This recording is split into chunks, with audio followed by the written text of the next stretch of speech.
Bismillahirrahmanirrahim. Assalamualaikum warahmatullahi wabarakatuh. Waalaikumsalam warahmatullahi wabarakatuh. Alhamdulillah. Alhamdulillahi rabbil alamin. Wal 'aqibatu lil muttaqin. Wala 'udwana illa 'alal zalimin. Wassalatu wassalamu ala khairi khalqihi sayyidina Muhammadin wa ala alihi wa sahbihi wa man tabi'ahum bi ihsanin ila yaumiddin. Allahumma salli wa sallim wa barik ala sayyidina Muhammad wa ala ali sayyidina Muhammad. Rabbi shrah li sadri wa yassir li amri wahlul 'uqdatam min lisani yafqahu qawli, amma ba'du.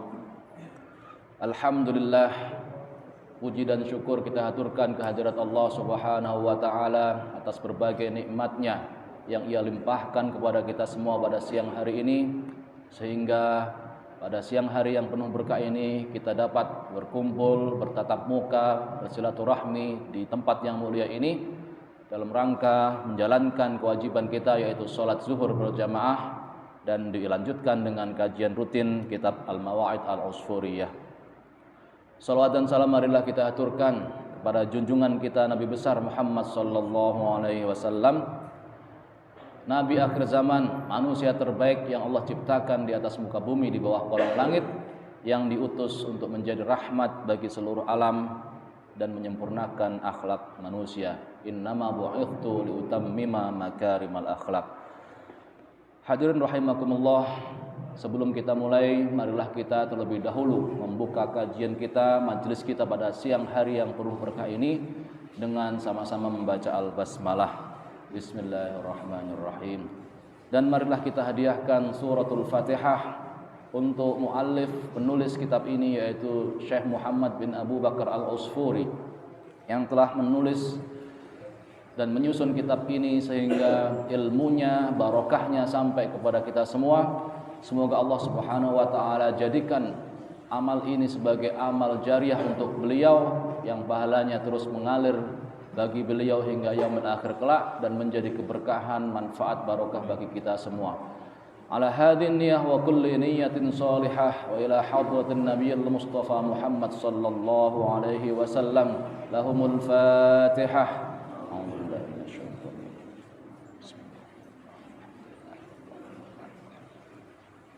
Iyyaka na'budu wa iyyaka nasta'in. Shiratal ladzina an'amta 'alaihim. Amin ya rabbal alamin. Hadirin rahimakumullah, kita hari ini akan lanjutkan kajian kita, di mana minggu lalu kita sudah sampai kepada hadis ke-39, dan hari ini insyaallah kita akan menginjak ke hadis ke-40, yang artinya kita sudah sampai di akhir pembahasan kitab Al-Mawa'id Al-Usfuriyah, hadis ke-40. Ini adalah hadis yang terakhir, dan insyaallah pada pertemuan selanjutnya nanti kita akan sudah berganti dengan kitab yang lain. Nah, hari ini kita akan khatamkan, atau kita akan khataman kitab ini, yaitu kitab Al-Mawa'id Al-Usfuriyah di hadis ke-40, di mana hadis ke-40 ini sebagai mukadimah membahas tentang tanda-tanda manusia akhir zaman. Seperti apa tanda-tanda manusia akhir zaman itu, dan apakah sudah ada tanda-tanda itu di zaman kita sekarang ini? Kita akan mengetahuinya melalui hadis ke-40 ini. Langsung saja kita buka hadis ke-40. Silahkan bagi yang membawa kitabnya, dibuka hadis ke-40, halaman 35 dari kitab. Al-Hadis Al-Arba'un, hadis ke-40. An Ibni Abbas radhiyallahu ta'ala anhuma annahu qala Rasulullah sallallahu ta'ala alaihi wasallam. Dari Ibnu Abbas radhiyallahu taala anhuma, beliau mengatakan Rasulullah sallallahu alaihi wasallam bersabda, yakhruju fi akhiriz zamani aqwamun wujuhuhum wujuhul adamiyyin wa qulubuhum qulubus syayatin. Akan datang di akhir zaman nanti, kata Rasulullah, aqwamun, beberapa kaum, beberapa golongan manusia, wujuhuhum wujuhul adamiyyin, wajah mereka, bentuk mereka, muka mereka adalah muka manusia, tetapi qulubuhum qulubus syayatin, tetapi hati mereka adalah hatinya setan. Wa amthaluhum ka amthalidh dhi'ab ad-dhawari, perumpamaan mereka seperti perumpamaan ad-dhi'ab. Dhi'ab itu serigala, ya. Ad-dhawari, serigala yang buas, yang ganas. Laisa fi qulubihim syai'un minar rahmah, tidak ada di dalam hati mereka itu sedikit pun rasa belas kasih, rasa kasih sayang. Saffakuna lid-dima, mereka sangat suka menumpahkan darah. Saffakun lid-dima. La yarghabuna 'anil qabih, mereka juga tidak membenci tentang kebaikan. Mereka tidak membenci kebaikan. Nanti kita jelaskan.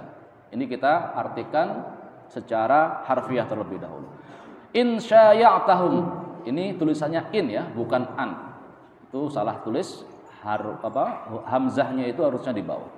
In syaya'tahum qarrabuka, jika kalian bergaul dengan mereka, mendekati mereka, mereka pun akan mendekati kalian.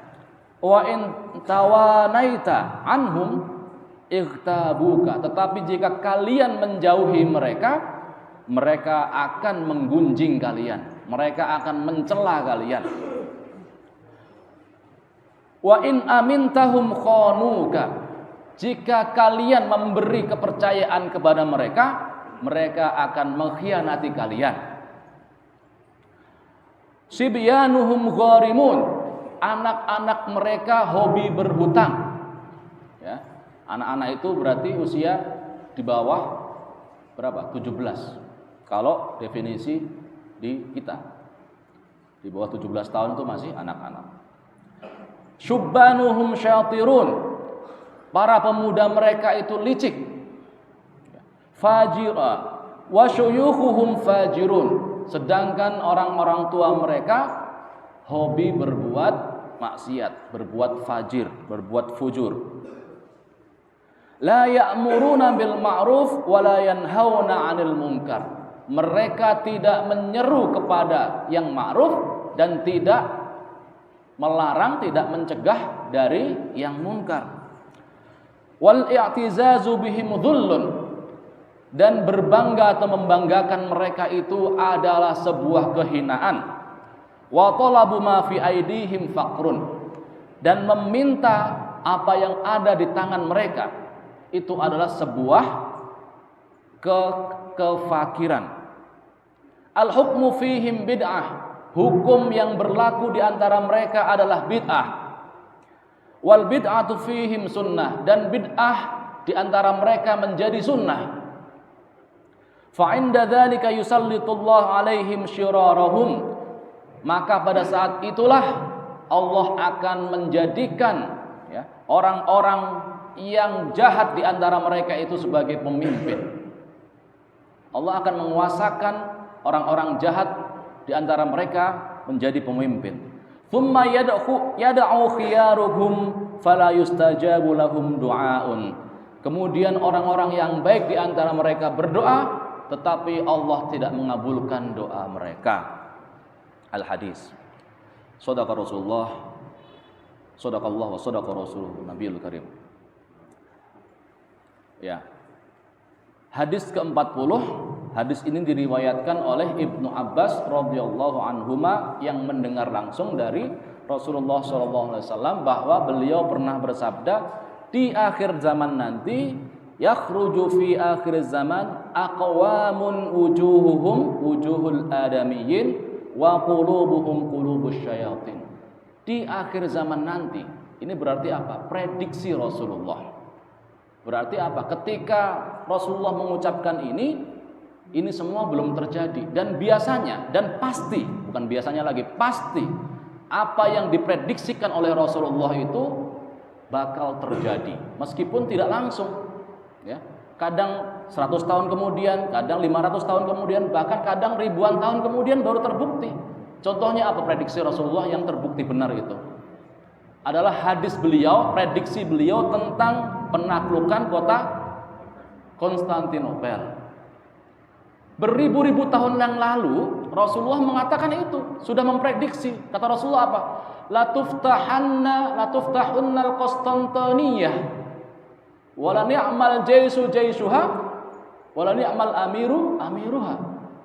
Kata Rasulullah ketika beliau masih hidup dahulu, sungguh kota Konstantinopel, yaitu apa? Istanbul sekarang, itu akan ditaklukkan oleh umat Islam, kata Rasulullah. Dan sebaik-baik tentara adalah tentara-tentaranya, dan sebaik pemimpin adalah pemimpinnya. Nah, ini hadis ini kemudian tidak langsung terbukti. Bahkan beratus-ratus kemudian belum terbukti. Sampai sekitar mungkin 1000 tahun baru terbukti. Ketika siapa?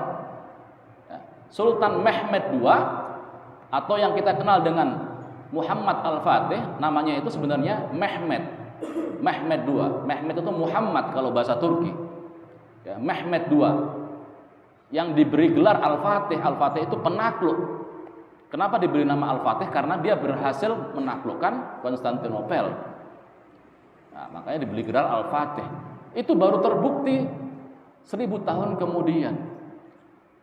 Banyak kemudian para sahabat yang ingin membuktikan kebenaran hadis Rasulullah itu, termasuk Khalifah Umar bin Khattab. Dia ingin menjadi sebaik-baik pemimpin sebagaimana yang dikatakan oleh Rasulullah, tapi kemudian gagal. Umar bin Khattab berusaha untuk menaklukkan Konstantinopel, gagal. Kemudian Sultan-Sultan Turki Utsmani ketika itu juga berusaha untuk menaklukkan, gagal juga. Tapi mereka percaya ini pasti benar sabda Rasulullah ini. Ternyata betul. Itu terjadi ketika Turki Utsmani dipimpin oleh Muhammad Al-Fatih atau Mehmed II. Jadi beliaulah yang disebut sebagai sebaik-baik pemimpin, dan pasukannya adalah sebaik-baik pasukan. Ini adalah prediksi Rasulullah. Sama dengan hadis ini, kata Rasulullah, di akhir zaman nanti akan datang suatu kaum atau beberapa golongan manusia, di mana wajah mereka seperti wajah manusia biasa, tetapi hati mereka adalah hatinya setan. Kalau sudah hatinya setan berarti apa? Tingkah lakunya juga tingkah laku setan. Karena apa? Karena hatilah yang mengatur, merajai anggota tubuh. Kata Rasulullah, ala inna fil jasad mudghah, idza salaha salaha sairul jasad, wa idza fasada sairul jasad. Sesungguhnya di dalam diri manusia itu terdapat segumpal daging, segumpal darah. Apabila segumpal darah itu benar, maka seluruh badannya, seluruh anggota tubuhnya akan benar. Apabila dia salah, apabila dia rusak, maka rusak juga seluruh tingkah lakunya. Jadi wajahnya seperti kita, manusia biasa, tetapi hatinya itu hatinya setan. Wa amsaluhum ka'amsalidh dhi'ab. Perumpamaan mereka seperti serigala-serigala yang ganas, yang buas, ya. Artinya apa? Laisa fi qulubihim syai'un minar rahmah. Yang dimana di dalam hati mereka itu tidak ada sedikit pun rasa belas kasihan. Perilakunya setan, wajahnya manusia, bentuknya manusia, tapi perilakunya setan. Dia dikendalikan oleh setan. Semua perbuatannya adalah perbuatan buruk karena sudah dikuasai oleh setan. Kemudian di dalam hatinya itu tidak ada rasa belas kasihan sama sekali, seperti serigala. Serigala itu gimana? Serigala itu kalau sudah lapar, ya dia tidak peduli siapapun dia makan, mau saudaranya sendiri, mau temannya sendiri, dimakan juga sama dia, dan tidak ada rasa belas kasihan. Nah, ini apakah sudah terjadi di era sekarang ini? Kalau kita lihat di zaman sekarang ini, banyak sekali aksi-aksi yang mencerminkan tidak adanya rasa kasih sayang di dalam hati umat manusia. Ada seorang ibu tega membunuh anaknya sendiri, ya, membuangnya di tempat sampah. Ada orang tua yang tega ada anak yang tega membunuh orang tuanya sendiri, ada teman yang tega mengkhianati temannya sendiri, ya. Mereka rela menumpahkan darah sesamanya. Itu semua sudah terjadi, ya. Tidak ada belas kasihan sedikit pun di dalam hati mereka. Kemudian safakuna lil dima, mereka sangat suka menumpahkan darah. Hobinya perang, hobinya tawuran. Kalau kita lihat anak sekarang, mereka itu tidak mikir. Di jalan-jalan, ya, saya pernah juga melihat dan hampir menjadi korban mungkin di Jalan Raya Ragunan situ, yang dari arah Pasar Minggu, ya, dari arah mana itu? Yang ke arah Ragunan situ, lampu merah Ragunan itu. Di situ tiba-tiba sekelompok anak muda bawa motor semuanya, dan ternyata mereka menyembunyikan benda-benda tajam, ya, di dalam jaket mereka, di dalam motor mereka. Begitu lampu merah nyala, warnanya merah, mereka turun semua bawa parang semua, bawa celurit, bawa parang, benda-benda tajam. Naudzubillah. Mereka tidak mikir, ya, bahwa dengan seperti itu mereka akan menumpahkan darah sesama manusia. Ini anak-anak muda, ya. Mereka hobi safakuna lid-dima. Ya. Entah kejadiannya setelah itu seperti apa. Saya kemudian, karena lampu merah sudah hijau, saya sudah meninggalkan tempat itu. Saya wallahu a'lam apa yang terjadi kemudian. Yang jelas mereka akan tawuran malam itu, tengah hari, ya, dini hari, jam 12, jam 1 malam. Naudzubillah. Itu adalah daerah-daerah yang rawan. Di Jakarta ini masih banyak yang seperti itu. Safakuna lid-dima juga kita lihat orang-orang hobi sekali berperang, ya, menumpahkan darah, ya, bahkan dengan alasan-alasan yang sebenarnya bisa dimaklumi, tetapi mereka lebih memilih untuk berperang. Ini sudah terlihat di zaman kita saat ini. La yarghubuna 'anil qabih, mereka tidak menyukai, mereka tidak membenci hal-hal yang buruk. Kalau ada hal buruk, bukannya mereka larang, justru mereka diamkan, atau bahkan mereka ikut bergabung di dalamnya. Ini sudah banyak, ya. Maka jangan sampai kita ini menjadi bagian dari kaum yang disabdakan oleh Rasulullah ini. Kalau ada suatu kemungkaran, maka hendaklah kita menghindarinya, kalau bisa mengubahnya. Kalau kita bisa mengubahnya dengan kekuatan, ubahlah dengan kekuatan. Kalau tidak bisa, ubahlah dengan niat, ya. Intinya bagaimana kita tidak mendiamkan suatu keburukan itu terjadi. Nah, kaum yang disabdakan oleh Rasulullah ini, mereka tidak membenci keburukan-keburukan yang terjadi, bahkan ikut mendukungnya, bahkan ikut bergabung di dalamnya. Sudah tahu di dekat rumahnya ada perjudian, sudah tahu di dekat rumahnya ada minum-minuman keras, ya. Tidak dilaporkan, tidak dilarang, justru mendiamkannya atau bahkan ikut-ikutan minum-minuman keras. Nah, ini yang tidak boleh. Insya'atahum qarrabuka, jika kalian bergabung dengan mereka, jika kalian mendekati mereka, mereka akan mendekati kalian, mereka akan senang. Orang-orang seperti ini, ya, setan itu kalau kita mendekatinya, dia akan senang, ya. Mereka akan bahagia sekali karena setan itu mencari teman untuk masuk neraka. Nah, demikian juga dengan orang-orang seperti ini. Kalau kita dekati, mereka senang karena merasa dapat teman, merasa dapat orang yang mendukungnya. Wa inna waita anhum ightabuka, tetapi jika kalian menjauhi mereka, mereka akan mencela kalian. Kalau kita jauhi, mereka akan menghina kita, mencela kita, menggibahi kita. Oh, si anu sok-sokan dia soalim. Nah, kita misalnya, ya, di lingkungan kita, teman-teman kita pada mabuk, kemudian kita diajak mabuk sama teman-teman kita, kemudian kita menolak. Nah, mereka biasanya ketika menolak itu akan menghujat, menghina kita, akan macam-macam omongannya. Ah, ini si ani soalim, si fulan soalim, si fulan sok bersih, sok suci, dan lain sebagainya. Itulah ungkapan-ungkapan yang akan kita terima ketika kita menjauhi mereka. Kemudian wa in amintahum qanuka. Jika kalian memberi mereka amanah, memberi mereka kepercayaan, maka mereka akan mengkhianati kalian. Ciri khas mereka, salah satu ciri mereka itu tidak bisa diberi amanah. Begitu diberi amanah mereka akan berkhianat. Disuruh jaga rumah, rumahnya diambil isinya. Ya. Disuruh mengantarkan uang, uangnya sebagian yang diantarkan, sisanya diambil. Disuruh ya, yang misalnya yang bekerja, ya, disuruh nganter barang, ya. Ada kasus di salah satu, ini bukan di Indonesia ya, ada pengemudi ojek online yang dititipi, yang pelanggannya membeli makanan seperti semacam GrabFood atau GoFood seperti itu. Nah, ternyata makanan atau minuman pelanggannya diminum dulu, baru dikasih kepada pelanggannya.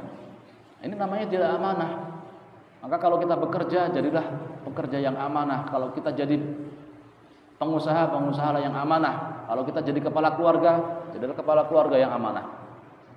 Jangan sampai kita termasuk golongan orang-orang yang disabdakan oleh Rasulullah ini. Kemudian sibyanuhum gharimun, anak-anak mereka hobi berhutang, semuanya suka sekali berhutang. Jadi anak-anak itu kalau definisi atau klasifikasi di Indonesia itu usianya di bawah 17 tahun. Di bawah usia 17 tahun itu masih dikategorikan sebagai anak-anak. Nah, anak-anak zaman sekarang itu sudah kenal apa yang dinamakan dengan pinjol, pinjam online, pinjaman online. Mereka hobi sekali. Demi apa? Mereka pinjam online, pakai data-data keluarga yang tanpa sepengetahuan orang tuanya, tiba-tiba pinjam online. Untuk apa? Untuk memenuhi keinginan hidup yang supaya terlihat glamor, supaya terlihat mewah, membeli iPhone, ya, membeli handphone, membeli laptop, untuk gaya-gaya hidup yang sebenarnya belum pantas mereka miliki. Maka mereka rela untuk berhutang meskipun sebenarnya orang tua mereka tidak mampu. Nah, ini anak-anak sekarang. Ya, jangan sampai anak-anak kita seperti ini. Kemudian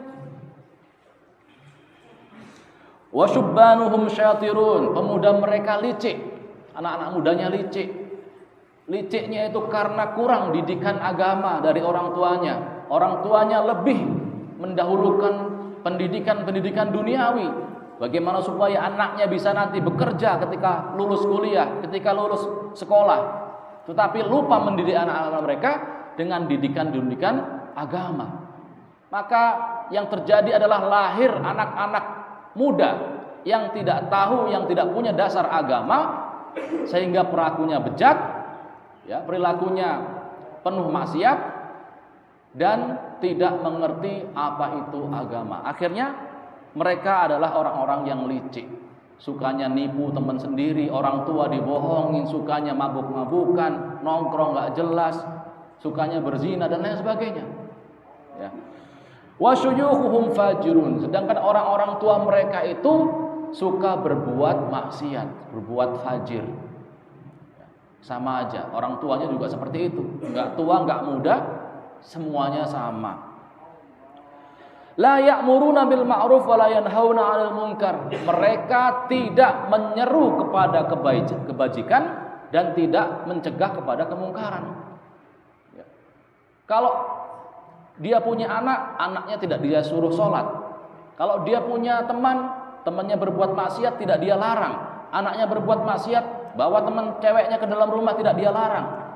Ini namanya la ya'muruna bil ma'ruf wa la yanhauna 'anil munkar.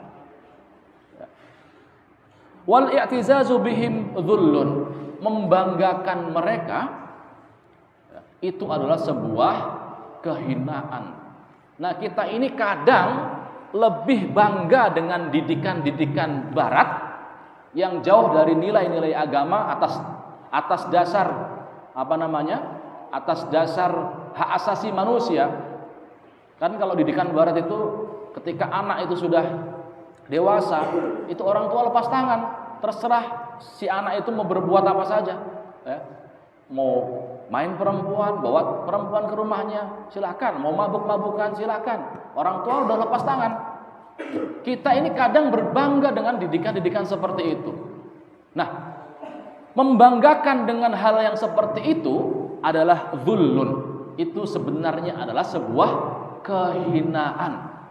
Jadi jangan bangga kalau kita mengikuti didikan yang seperti itu. Ya, mengikuti budaya-budaya yang jauh dari nilai-nilai keislaman seperti itu. Jangan pernah bangga karena itu sebenarnya adalah kehinaan. Ya. Wa talabu ma fi aidihim faqrun, dan meminta apa yang ada di tangan mereka itu adalah sebuah kemiskinan, kefakiran. Meskipun mereka ini adalah misalnya bangsa-bangsa yang kaya, orang-orang yang kaya, tetapi kalau akhlaknya mereka bejat, perilakunya mereka seperti perilaku setan, ya. Ketika kita meminta sesuatu kepada mereka, artinya kita adalah orang-orang yang fakir kepada mereka. Al-hukmu fihim bid'ah. Hukum yang berlaku di antara mereka adalah bid'ah. Hukum yang tidak berdasarkan hukumnya Allah dan Rasulullah. Artinya mereka buat-buat sendiri hukum yang berlaku di tengah mereka itu. Ya. Hukum yang mereka buat-buat sendiri. Nikah sesama jenis dibolehkan. Kemudian apalagi zina dilegalkan, kumpul kebo dilegalkan. Ini hukum yang mereka buat-buat sendiri. Wal bid'atu fihim sunnah, dan bid'ah di antara mereka itu sudah menjadi sunnah.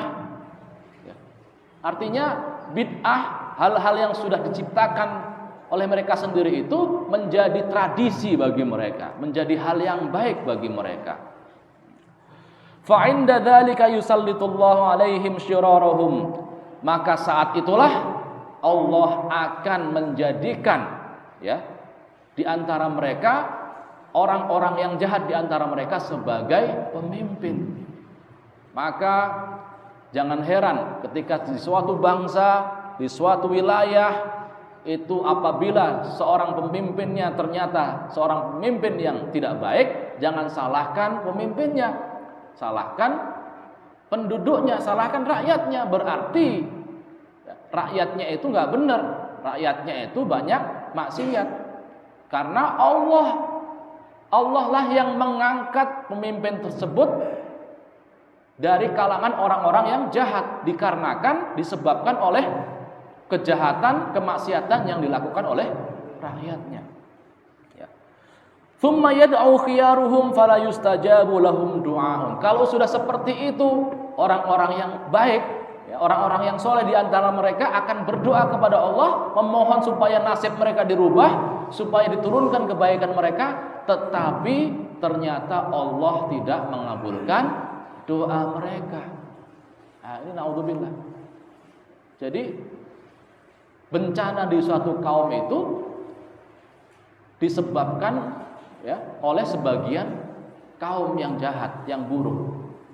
Maka kejahatan itu menyebabkan turunnya azab, turunnya bencana kepada seluruh penduduk, tidak hanya orang yang jahat saja. Kalau Allah menimpakan suatu azab, maka azab itu tidak hanya menimpa kepada orang-orang yang jahat saja di satu negeri, tapi seluruh orang di dalam negeri tersebut mendapatkan azab. Nah, ini gara-gara orang yang berbuat maksiat. Maka kalau kita melihat suatu kemaksiatan, kemungkaran, kejahatan, ubahlah. Minimal kita tidak ikut-ikutan, minimal kita menolaknya dalam hati kita. Kemudian kita lanjutkan hadis selanjutnya. Qala Syekh Muslim Al-Abadani, qadima alaina Salih Al-Mari. Ini hikayah, ya. Wa Abdul Wahid bin Zaid wa Utbah Al-Ghulam wa Salamah Al-Aswad, telah datang kepada kami, kata Syekh Muslim Al-Abadani, yaitu Salih Al-Mari, wa Abdul Wahid, dan Abdul Wahid bin Zaid, dan Utbah Al-Ghulam, dan Salamah Al-Aswad. Fanazalu ala sahil fahayyatu lahum dhata lailatin ta'aman. Maka mereka semua menginap atau mampir ke rumah kami, mampir di tepi pantai, alas sahil, sahil itu pantai. Fahayyatu lahum dzata lailatin ta'am. Maka aku siapkan untuk mereka sebuah hidangan makanan di malam hari itu. Wa da'autuhum ilaihi faja'u. Kemudian aku undang mereka supaya datang dan mereka pun datang. Kata Syekh Muslim Al-Abadani. Faja'u falamma balagu wada'tu at-ta'ama baina aydihim. Mereka pun kemudian datang dan ketika mereka sampai, aku meletakkan makanan itu, hidangan itu di depan mereka. Fa idza qailun yaqulu wa huwa 'ala sa'il rafi'an sautahu. Tetapi kemudian ketika aku menghidangkan makanan kepada mereka, tiba-tiba ada seseorang yang menyeru di tepi pantai di malam hari itu dengan mengangkat suaranya dengan lantang. Wailakum syagolakum an daril khulud mata'im waladzatu nafsin.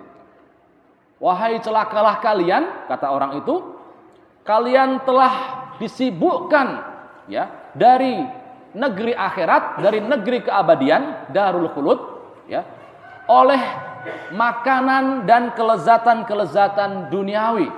Kalian lebih memilih makanan dan kelezatan-kelezatan duniawi dibanding ya negeri keabadian, yaitu akhirat. Huma ghairu nafi'in. Padahal sesungguhnya sesungguhnya makanan dan kenikmatan-kenikmatan duniawi itu tidaklah berguna sama sekali.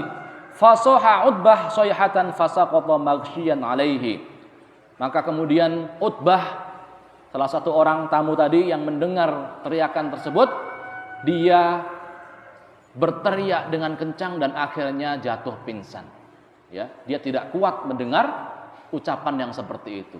Dia jatuh pingsan.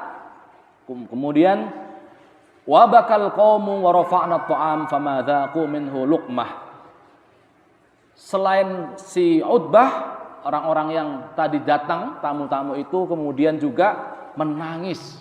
Dan akhirnya malam hari itu mereka tidak jadi memakan makanan yang sudah disiapkan tersebut, lantaran mendengar suara yang menasehati mereka itu bahwa kalian telah disibukkan oleh makan makanan lezat dan kenikmatan-kenikmatan duniawi daripada negeri akhirat yang abadi. Mereka tidak sedikit pun menyentuh makanan itu, tidak satu suap pun mereka makan. Selanjutnya waqala Mu'adz bin Jabal radhiyallahu taala anhu, qala Rasulullah sallallahu taala alaihi wasallam. Mu'adz bin Jabal meriwayatkan sabda Rasulullah sallallahu alaihi wasallam, sayati 'alan nasi zamanun yakhluquna fihi sunnati. Akan datang kepada manusia suatu zaman, kata Rasulullah, mereka akan melanggar sunnah-sunnahku. Wa yujaddidunal bid'ah, dan mereka akan menciptakan bid'ah. Faman ittaba'a sunnati yauma idzin sara ghoriban. Barang siapa saat itu yang mengikuti sunnahku, maka dia akan menjadi orang yang aneh, orang yang asing. Jadi di akhir zaman nanti, di dalam hadis yang lain Rasulullah mengatakan, nanti akan datang suatu zaman di mana ya ada orang-orang yang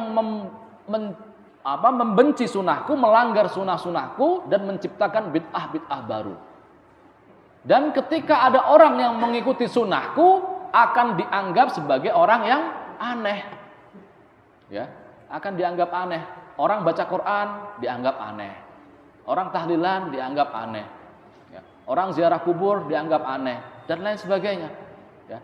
Orang mengundang anak yatim di rumahnya untuk sedekah dianggap riya dan lain sebagainya. Ya. Menyayangi anak yatim dianggap aneh. Maka suatu hari ini akan terjadi hal-hal yang seperti ini.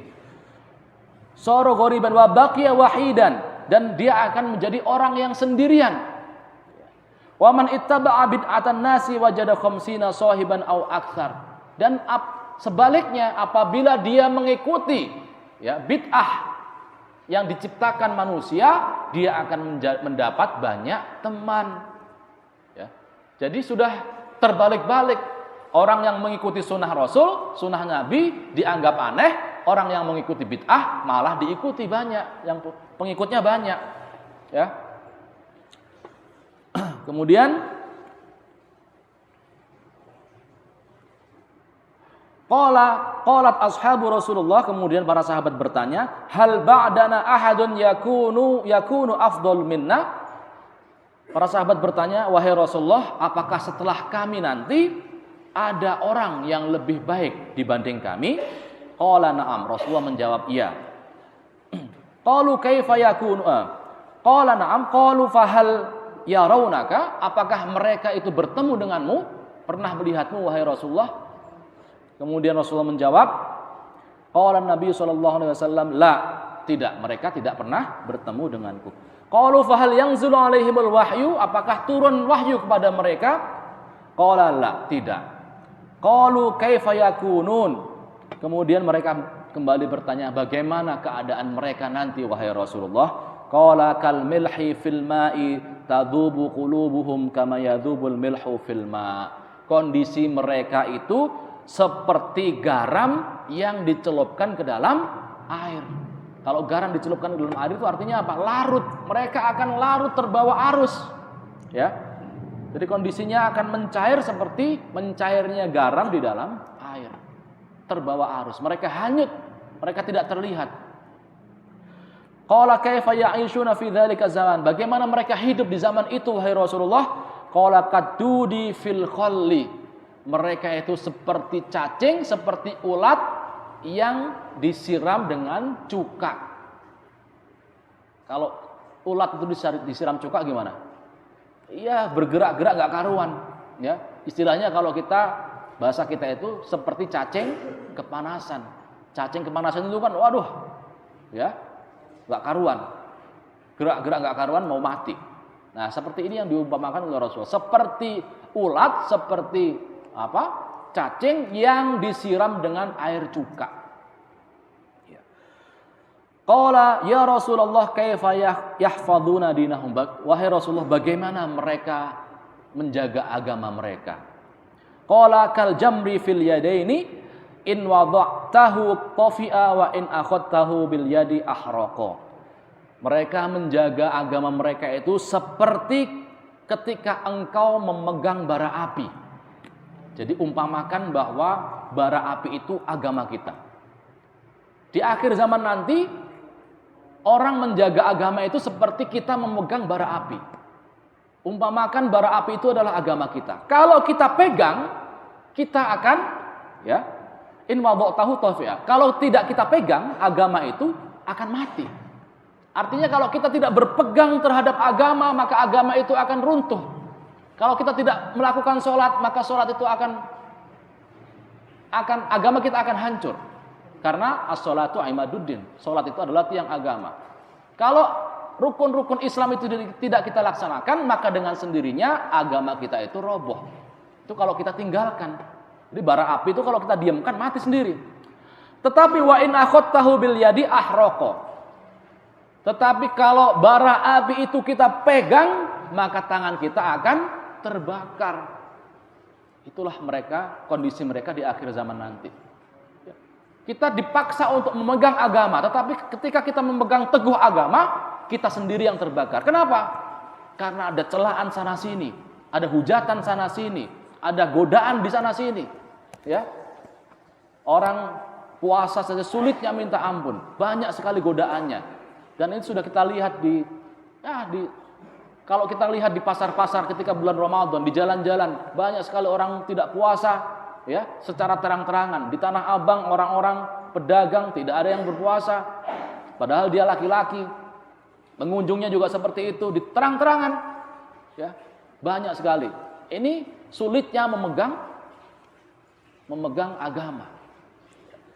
Kemudian, ya, selesai.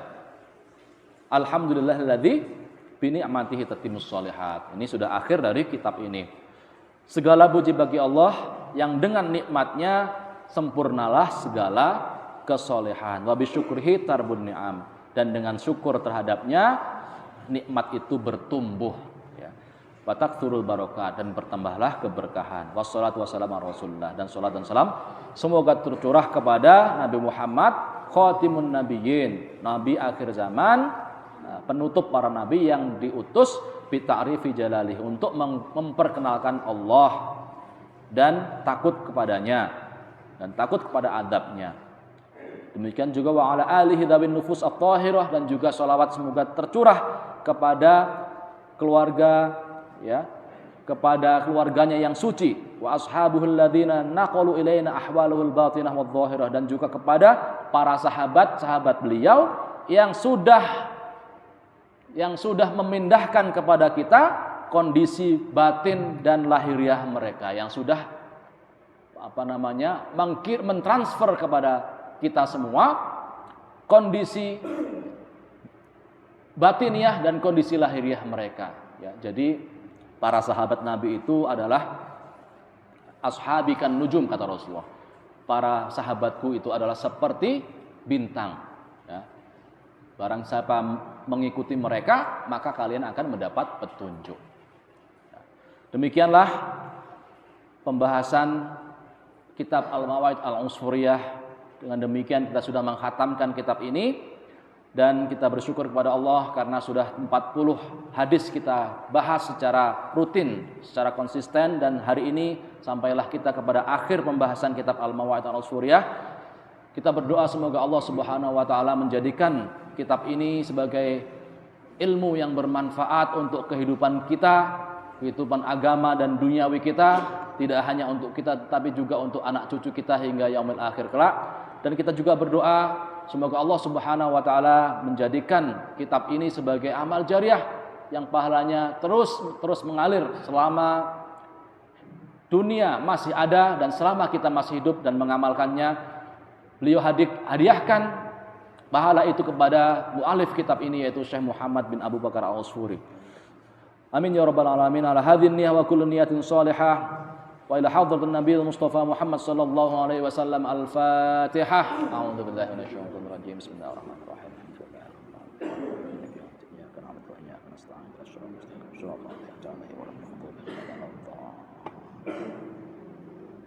Kita tutup majelis kita pada siang hari ini dengan membaca alhamdulillahirabbil alamin. Insyaallah di pertemuan selanjutnya kita akan sudah berganti dengan kitab yang lain. Insyaallah rencananya adalah kitab Ta'limul Muta'allim. Kenapa Ta'limul Muta'allim? Karena kitab Ta'limul Muta'allim itu menjadi fondasi, menjadi dasar bagi setiap penuntut ilmu, bagi setiap orang yang mencari ilmu, supaya mengetahui adab etika dalam menuntut ilmu. Dan ini kitab yang menjadi dasar seluruh santri ketika di pesantren. Jadi santri-santri itu kalau di pesantren sebelum belajar yang lain diajarkan kitab Ta'limul Muta'allim dulu, supaya tahu adabnya, etikanya, tata keramanya dalam menuntut ilmu. Insya Allah ini kitab yang sangat bermanfaat. Baik, demikian. Mohon maaf atas segala kesalahan dan kekurangan. Dan kita akhiri dengan doa kafaratul majlis. Subhanakallahumma wa bihamdika asyhadu an la ilaha illa anta astaghfiruka wa atubu ilaik. Jazakumullahu khairan. Wallahul muwaffiq ila aqwamit thoriq. Assalamu alaikum warahmatullahi wabarakatuh.